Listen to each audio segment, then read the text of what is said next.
विप्र फाउंडेशन ने किया 2 दिवसीय आरोहण नायक प्रशिक्षण शिविर का आयोजन।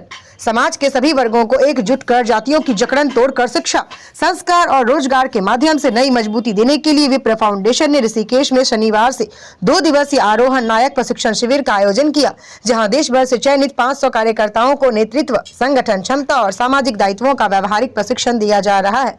शुभारंभ सत्र को संबोधित करते हुए विप्र फाउंडेशन के संस्थापक सुशील ओझा ने नायक प्रशिक्षण शिविर के उद्देश्यों पर विस्तारपूर्ण प्रकाश डालते हुए कहा, आरोहण से ही नेतृत्व का उदय होगा और आने वाले समय में यही नायक समाज के महानायक बनेंगे। उन्होंने कहा, ऊंचाइयों को वही व्यक्ति छू सकता है जो अनुशासित, प्रशिक्षित और उद्देश्य बोध से युक्त हो। सत्र की अध्यक्षता करते हुए राष्ट्रीय अध्यक्ष राधेश्याम गुरुजी ने संगठन की विचारधारा रखते हुए कहा कि समाज को आगे ले जाने के लिए भी बहुत कुछ किया जाना शेष है। इसी आवश्यकता को देखते हुए विप्र फाउंडेशन ने नायक तैयार करने का संकल्प लिया है।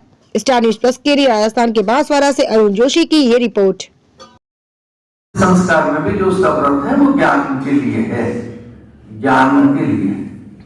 ब्राह्मण भाग जो है, जो सृष्टि में वो ये मुख भाग है। ब्राह्मणों मुखमासीतम बाहु राजन्य कृत। ये कंठ से लेके यहाँ तक का जो भाग है ये ज्ञान भाग है, ये सुरो भाग है।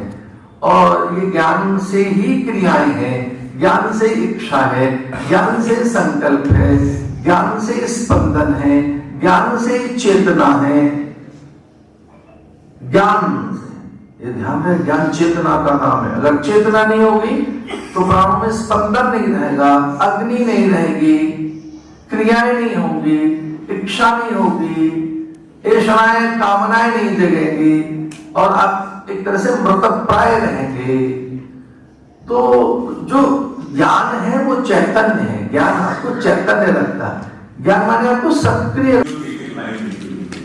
इन गतिविधियों को आपको समझना है और इसी पर ही काम करना है।